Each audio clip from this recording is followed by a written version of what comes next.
Welcome back to Comic Book History. In this episode, we're going to go over history of another comic book series that was published by Marvel. It's another Spider-Man series. This was, in fact, the third spin-off ongoing series of Amazing Spider-Man.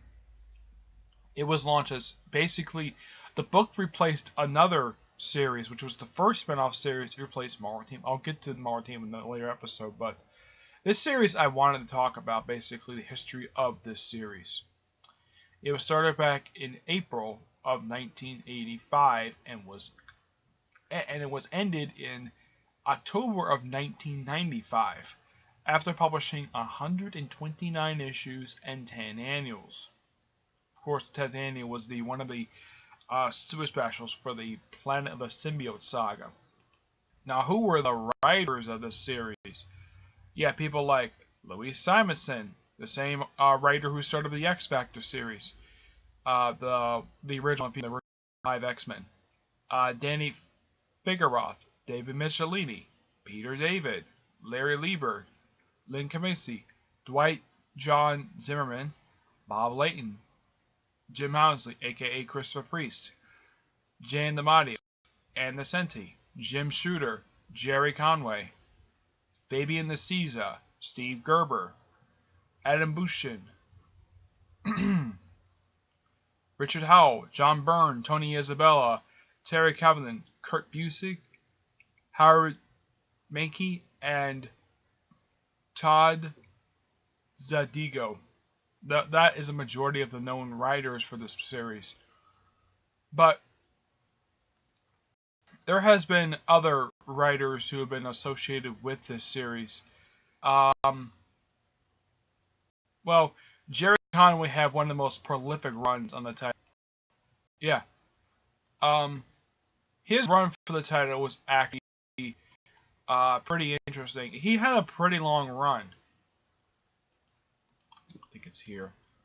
Yeah, I have a document that has like the list of his work. But he was on this title for a good period of time. I think he was. Let's see. I'm trying to find it here. Here we go. He wrote issues 35, 36, 47, 48, 50, and 70. And he also wrote a couple of the annuals. Now, pretty much the whole point of his run for Web of Spider-Man, which tied into his run for Spectacular Spider-Man, was that he was doing a storyline which introduced the character Tombstone, who some of you may be familiar with thanks to his appearance on the Spider-Man animated series from the 90s. He basically was a stand-in for Mountain Man Marko in the Silvermane two-parter. Now, this series has had some pretty interesting moments in Spider-Man history. As a matter of fact, in the very first issue of the series, in this particular book right here,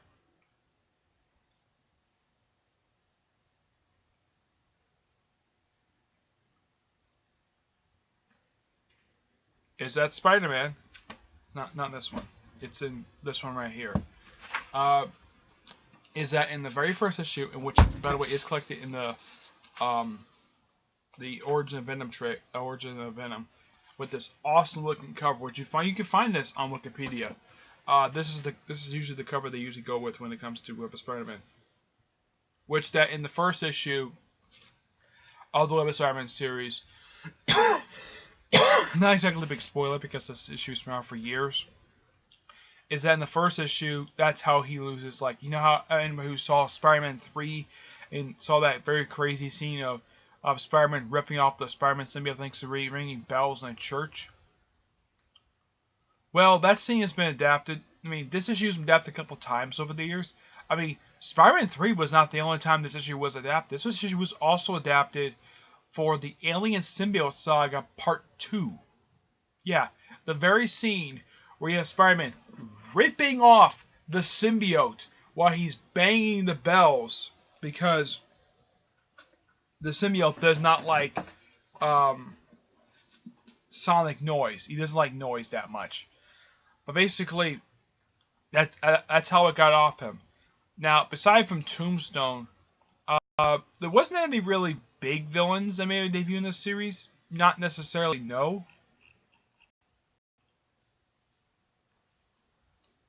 I mean, there are a few. I mean, issue 18, you had the first appearance of Eddie Brock, though he was off panel.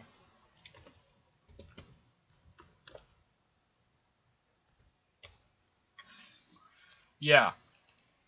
I mean, not many of Spider-Man's villains made a debut in the series. I mean, you have characters like, you have the classic villains show up in the series, which is really nice for the writers to do, to show these guys. Uh-huh. I mean, you had villains like,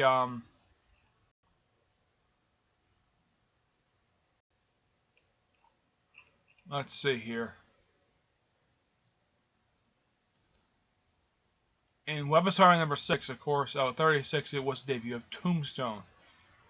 There were a few other villains that made a debut in the series.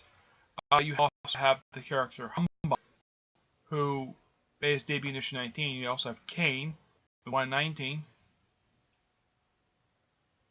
And I think there has been some supporting characters who show up in the series. Let's see.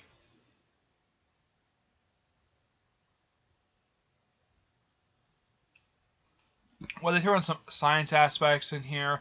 And as a matter of fact, the first issue, they keep mentioning this in the first few issues, that takes place after the events of Peter Parker, the Spectacular Spider-Man issue 100. Yeah, it does.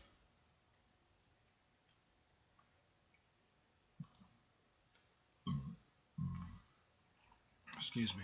There we go. But when this series ended, it was ended during the Clone Saga. Basically, when the Clone Saga was getting pretty bad. Yes, that's how the series ended. And it was briefly replaced with the Web of Scarlet Spider series, which unlike the other books, which had 2 issues, this one had 4. It was quite a bizarre setup, and the only reason why they did this was because Age of Apocalypse sold so well. Yes, that's the reason why. And then pretty much after the book was ended and replaced with Sensational Spider-Man, which I will get to in another episode, the book lay dormant for the next several years. Yeah, it wasn't brought back until I think it was like 2009. I think it was. Yeah, brought back in 2009, lasted 12 issues, and basically what Marvel did with Web of Spider-Man is they made an anthology book, where in the first issue, when they brought it back, they kind of gave Spider-Man like a web cape on the cover, which he didn't have. And plus, the series was noteworthy for bringing back, was basically known for being a continuation of the Spider-Man family. So, yeah, it basically continued where the series Spider-Man Family and Amazing Spider-Man left off, basically being an anthology book. And it was launched during a period of time when Spider-Man had no spin-off books. Just amazing. And this lasted for 3 years. Uh-huh. Yeah, where at that point it was the only Spider-Man book published. And also, they had this for issues 2 through 12, where the book became sort of a origin story for the known supervillains who appear in the storyline The Gauntlet. Yeah. I mean, the book was ended in issue 12 with an origin story for Dr. Octopus, even though that his origin stories are been told. Yeah. But generally, now, pretty much the villains who came back during the Gauntlet, a good chunk of them were in fact... Now, there was one villain who did have an origin story in this particular series who did not actually appear during the Gauntlet, and that was the original Vulture, Adrian Toomes. Yeah, he was the only one who didn't. Oh yeah, and they had a Vulture appear in the storyline, except it was a completely different person. Yep. Who was the Vulture that appeared during the Gauntlet? A character who I call the Red Vulture, because he dresses in red, and he's a cannibal, and he used to be a hitman with a very, very good mouth. Yeah, he was known to be a very good talker until they had basically we spit up his stomach acid, which was kind of disgusting. Now this is one character. excuse me, that I did not like that Mark Waid created. And I was kind of glad that Greg Rucka had it where during his run for the Punisher, where in issue 3, the Punisher killed the guy because he was not a popular villain. So Greg Rucka was like, this villain is not very popular. I'll have the Punisher kill him off. Yep. Now, you have other moments basically associated with this series, like crossovers. Yes. Starting with this series, that's when they had the crossovers between the Spider-Man books. Which at this point in time, there were only 3 when the series was launched. You have Amazing, you have Spectacular Spider-Man, which at that point was called Spectacular Spider-Man. Well, actually it was still Peter Parker's Spectacular Spider-Man for a few years. And you have Web. The first crossover it had was with Amazing. Amazing Spider-Man.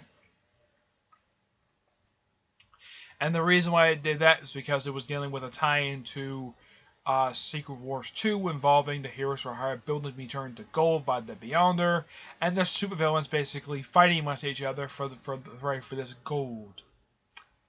Yep. That's literally what the crossover was. And you also had some other good crossovers. Crossovers like Kraven's Last Hunt, Maximum Carnage, the Alpha Clone Saga, tie-ins to the Gauntlet. But it also had tie-ins to company-wide crossovers. Or like Inferno, Acts of Vengeance, stuff like that. But generally, Web of Spider-Man is known for being sort of a title that sort of expands on what goes on in the Spider-Man universe. I mean, yeah, he has a few key moments, but it's not like really big like Spectacular Spider-Man or at least Amazing. But it's still a great series. And one thing I'm glad Marvel has done with the series is they put it in trade. I mean, look what I got here. Here are the 2 essential Web of Spider-Man books. And these books only collect the first 32 issues. Now, if somebody's thinking, is there any more of these? Nope. These 2 are the only ones Marvel ever published. Now, as for why they stopped, nobody knows. The last book of these was published 3 years ago.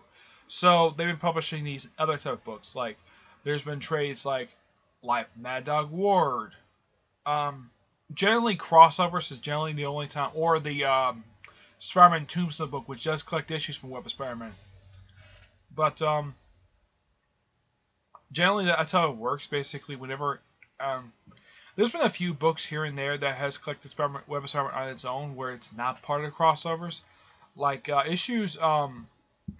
there's issues 58 to 60, which are tie-ins to Acts of Vengeance, which has been collected a couple times, like in the Acts of Vengeance Omnibus, and it's also been collected in the Cosmic Adventures because, well, it's one of the cosmic issues where Spider-Man's got the power of Captain Universe. Yep, that's simply how it works when it comes to that. But usually a lot of scientific moments, but probably one of the most infamous moments of the whole series was when the Living Brain came back for the first time in 20 years. And I believe it was issue 16, if I'm not mistaken. Let me look it up here. Yeah, his return was a bit of a surprise, even for people probably who had read the issue. Now, those of you who don't know who the Living Brain is, he is basically a robot.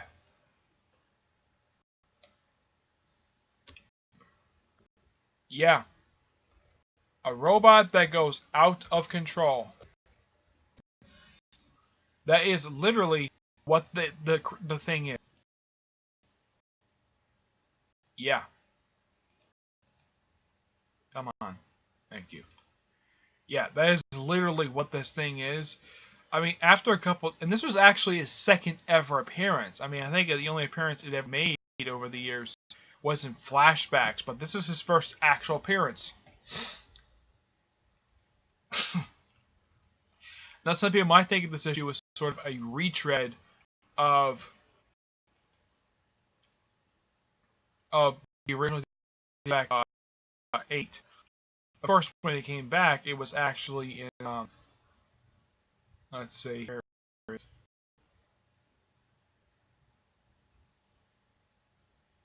Here it is. It came back in Web of Spider-Man 35, which was written by Jerry Conway. As a matter of fact, it was his first issue for the series, which, by the way, is not in these trades. I'm not kidding. The issue was skipped. Don't know why. Yeah, it's basically... I mean, if you read Web of Spider-Man 35 and you read what Amazing Spider-Man number 8, it's kind of a retread, in a way. But eventually the robot came back and became a sort of a supporting character, mainly in the pages of Superior Spider-Man and, of course, Amazing, up until very recently. Yeah, it's been a supporting character in the Spider-Man books for the past 3 years, until the robot was destroyed in issue 18, when Dr. Octopus had the robot go nuts. Yep.